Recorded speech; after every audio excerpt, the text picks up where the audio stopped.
हाँ, तो अब अपन बात करेंगे इकोनॉमिक्स की, अर्थशास्त्र की। अर्थशास्त्र के मैंने कुछ अलग तरह के कैप्सूल स्टार्ट किए हैं आपके, बड़े ध्यान से समझना है। और मैं जैसे जैसे कैप्सूल देता जा रहा हूँ, पहले इनको याद करो, ठीक है। कुछ अपन न्यूमेरिकल्स की बात करेंगे, आप बता देना मुझे इन चैप्टर्स हैं जो चैप्टर 1 और 2 है। आज अपन जो बात करें वो चैप्टर 1 और 2 है आपका, सिर्फ चैप्टर 1 एंड 2, ठीक है। चैप्टर 1 एंड 2 ये रहा, हाँ बिल्कुल। चैप्टर 1 और 2 के जो कैप्सूल अपन स्टार्ट कर रहे हैं, 1 और 2 के, दोनों चैप्टर मिला के 8 नंबर के दोनों चैप्टर है, दोनों मिला के 8 नंबर के हैं, ठीक है। तो चैप्टर 1 जो है वहाँ से जो है शॉर्ट क्वेश्चन आंसर आपके कम आ रहे हैं, ठीक है। लेकिन जो शॉर्ट क्वेश्चन आ रहे हैं वो चैप्टर 2 से आपके ज़्यादा मोस्ट आएंगे। फर्स्ट चैप्टर से अपन छोटे क्वेश्चन बनाने वाले हैं, जो लगभग मैं ट्राई कराऊंगी एक साथ पूरी जो बुक बना दूंगा। 2 बुकें आपकी 6 चैप्टर की है, 1 to लेके 6 एक बुक, और दूसरे वाले से 1 to 6 दो 6 चैप्टर की 2 बुक है, ठीक है। माइक्रो और मैक्रो यानी वेस्ट और समष्टि जो भी है, दोनों अर्थशास्त्र की बुकें कंप्लीट कर लेंगे। पहले अपन इनके जैसा भी कैप्सूल लेता जाना वो करो, फिर पूरी की पूरी बुकें 1 लाइनर के एक साथ बड़ा कैप्सूल बना देंगे, उनको भी अच्छे से याद कर लेना, काम हो जाएगा अपना। क्योंकि कुल मिलाकर अपना प्रैक्टिस करनी है। प्रॉमिस एक ही है, इन क्वेश्चन को बड़े अच्छे से आज की आज याद करना। मैंने सिर्फ क्वेश्चन लिखे, आंसर नहीं लिखे हैं, ठीक है। आप अपनी लैंग्वेज में लिख सकते हो, सारे आंसर बुक में भी है। जैसे कि सकल घरेलू उत्पाद एवं सकल राष्ट्रीय उत्पाद में अंतर स्पष्ट करो, explain the difference between the gross domestic product and gross national product, ठीक है। यानी कि आपको जीडीपी और जीएनपी के अंदर डिफरेंस आना चाहिए, ठीक है। जीडीपी और एंड जीएनपी, इन दोनों में आपको डिफरेंस देखना है, समझ में आ गई बस। सेकंड है आय के वर्तुल जो प्रवाह है उसका वर्णन कीजिए, describe the circular flow of income, जो क्या है आपको सर्कुलर फ्लो ऑफ इनकम, उसके बारे में आपको बताना है, वेरी इंपॉर्टेंट क्वेश्चन है। और तीसरा है उत्पाद एवं मूल्यवर्धित विधि द्वारा राष्ट्रीय आय की गणना करते समय क्या क्या सावधानी रखनी चाहिए, क्या क्या सावधानी रखनी चाहिए। तो what precautions should be taken while calculating national income by product और वैल्यू एडेड मेथड, ठीक है। वैल्यू एडेड मेथड या फिर बाय प्रोडक्ट कह सकते हो। इस टाइम पर कौन कौन सी सावधानियां या कौन कौन सी प्रिकॉशंस ध्यान रखनी चाहिए, वेरी इंपॉर्टेंट है।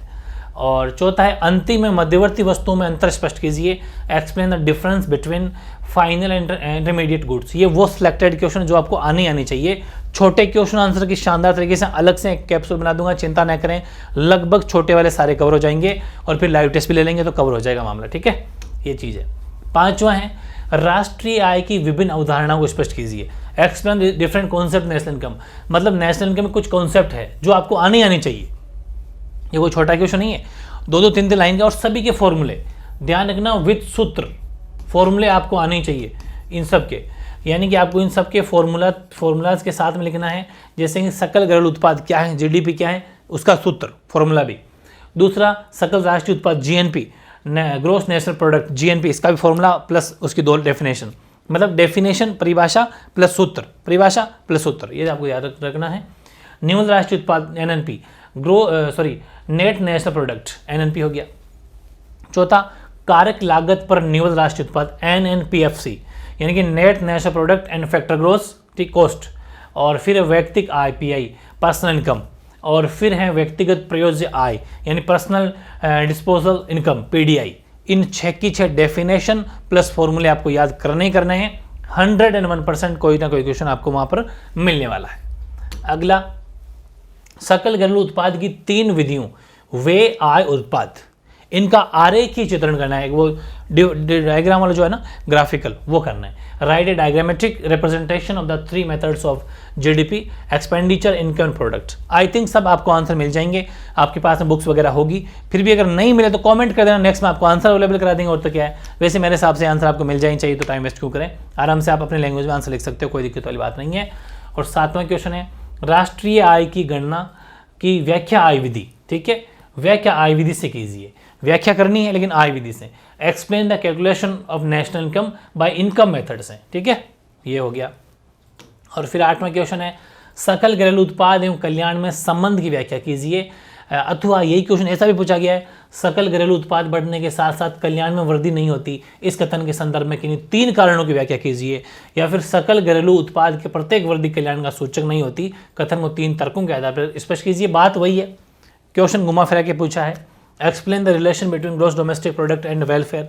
या फिर welfare does not increase in as GDP increases, explain 3 reasons in the context of this statement. या फिर not every increase in GDP is an indicator of welfare, explain the statement on the basis of the 3 arguments. अपने इस बात को सही साबित करने के लिए कोई 3 आर्ग्यूमेंट, 3 तर्क भी और दीजिए, ठीक है।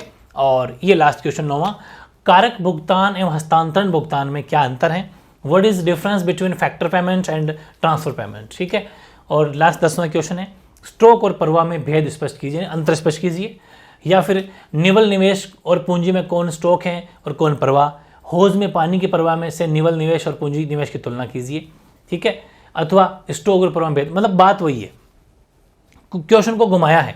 आप तो इतना सा याद रख लेना कि स्टॉक और परवाह में अंतर, बस ये क्वेश्चन है, स्टॉक और परवाह में अंतर, डिफरेंस, यानी difference explain the difference between stock and flow, बस क्वेश्चन ये है। बाकी तो सब ऐसे ही राम कथा है, याद रखना।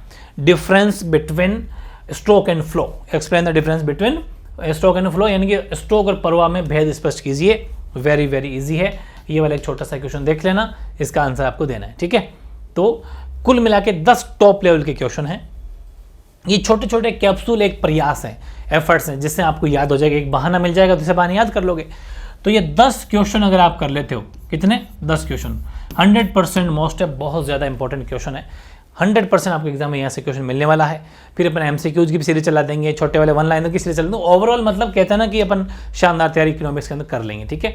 ये थे अपने चैप्टर 1 और 2 के शॉर्ट क्वेश्चन आंसर जहाँ से आ रहे हैं, उनके इंपॉर्टेंट मात्र 10 क्वेश्चन, ठीक है।